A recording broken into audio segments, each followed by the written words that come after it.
Christmas came early this year. Let's get into it.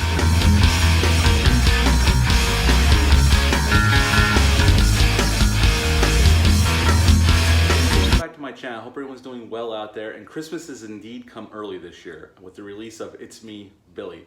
This is a fan film of 1974's Black Christmas. This is basically a sequel to that film, and they do it seamlessly, and we're going to talk about it. This film was written and directed by Bruce Dale and Dave McCray. You can check Dave McCray out on YouTube and Twitter, and I think he's a Facebook page as well. I'll link that down below with when I upload this video. And our main character in this film is Sam, played by Victoria Miro, and she is the granddaughter of Jess from the original Black Christmas 1974. Now, Black Christmas 1974, I absolutely love that film. To me, it's one of the best slasher films of all time. Bob Clark nailed that film, and it's definitely a classic in my mind. I don't think it gets enough credit for how influential it was over the slasher genre. I know a lot of that praise goes to John Carpenter with his excellent and classic film Halloween. I love that film. It's one of my favorite movies of all time. I love John Carpenter. But Black Christmas, definitely, if you watch the original Black Christmas, if you've never seen it, you'll see a lot of influences from that film and other films that came along later on, for sure. Now, they remade Black Christmas in 2006. That movie is an absolute bloodbath, but it's okay. You can have some fun with it on that level, the kills alone, but it's not a very good film. You can have some fun with it and laugh at it. It's not very good. And then they remade it again in 2019. You can see my review for that film, just scroll on down. I basically tear that film apart because it's an absolute piece of garbage and an abomination of cinema. After seeing this film, what they should have done is give these gentlemen the money and let them go off and make this film into a feature-length film. That's what they should have done, because that movie's terrible. Avoid it at all costs. It's an agony, it's pain to get through. It's boring, and it's just not well made, and the writing is absolutely atrocious. But we don't have that problem here. Now, this movie's about 42 minutes long, and it looks gorgeous. This looks like a movie that was shot for cinema, to see it in the movie theaters on the big screen. There's great establishing shots in the beginning. There's some great drone shots, overhead shots to set up where we're going, set up the geography of where we're going to spend our time in this movie. And we're basically with three young women. The main lead, Sam, and her two friends are going to her grandmother's house to spend the weekend. Now, I got to be honest, they did a great job with these three young women. They were all very good in what they were asked to do. I believe that they were friends. There was no cliques here, or the usual genre tropes where there's a slut or the goofy one, or none of that. I believe these were real young women, and they were friends for a long time. They did an excellent job of portraying that on screen. Now, obviously, the character of Sam gets the most to play with emotionally.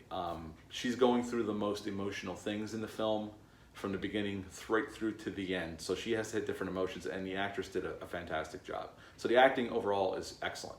And the camera work and the lighting are excellent as well. Now, I'm not going to spoil this. This is not non-spoiler review. I want everybody, especially if you're a fan of the original, because they do call back the original. They talk about characters from the original. How could they not? This is the granddaughter of Jess from the original.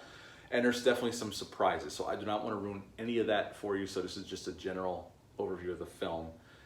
They go to this house for a weekend, and obviously, It's Me, Billy. The title suggests that Billy has come back, and indeed he does. And once the phone calls start, they do an excellent job with callbacks to the original, but the phone calls in this one, they're brand new. They're not copies of the original. They're just as chilling, just as creepy, and they up the factor with each phone call, the intensity of each one. So well done, gentlemen, on that one as well. I loved all the phone calls in this film. And once Billy shows up, they do ratchet the tension up nicely with some really creative shots, some really nice shots. You could tell what's going on. You could tell who we're with. Like, there's no shaky cam, there's no quick cutting. You know exactly what's going on and in what part of the house you're in. And I appreciated that, because a lot of even studio films have a tendency of real close-ups and quick cutting, and you can barely see what's going on. You did a great job, gentlemen. I loved the directing of this film. And like I said, towards the end of the film, we do get some surprises. Definitely a twist and some surprises that I loved every minute of. I ate it up. I was enjoying myself. Now, this film is available on YouTube for free. It's available for free in other places as well.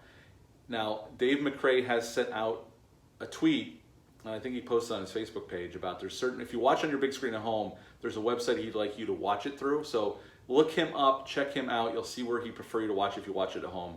But if you're going to watch it on your phone or iPad, YouTube will be fine. And it's on there for free, so you can check it out. if you've never seen the original Black Christmas, I think you could still watch this and really enjoy it. I think you might be a little murky on some of the people they're talking about, but you can enjoy this without seeing the original one. But if you're a fan of the original one, this is a great companion piece with that film. It organically brings you back to that film, but organically goes off in a different, like it builds off of that film. And I thought it worked seamlessly. I was thoroughly happy by the end of the film with what they did and what they set up with, where they could go from here. And I'd love to see another one. I don't know if they plan on doing another one, but I would love to see more of this world that they've created as an extension of that first film. Hell, I wish they'd give money, let them go make a feature-length film off of the original film. I think that would be spectacular. These guys definitely know what they're doing, and I would love to see that. I don't know if it'll ever happen. That might be a pipe dream, but I'd love to see it. Overall, I really like this. You could definitely, I could see you sitting down watching the original one, and you can watch this right after it, and it'd be seamless other than the time jump in time. Like this is 40 or 50 years later. But I didn't, that it works seamlessly in that because it's all from the same connective tissue, so it works perfectly.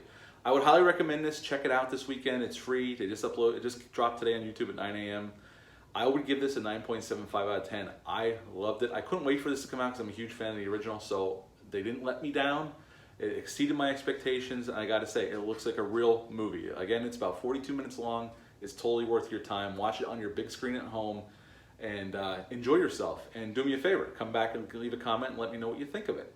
While you're also doing that, hit the like button, hit the subscribe button, share this video. I greatly would appreciate that. I'll be back next week with a review for Escape from LA and The Sentinel. And tomorrow I'm off to Carolina Fear Fest for the whole day with my buddy Dale A from the Bat and Spider podcast. So until next week, I hope you're all doing well out there. Have a great weekend, and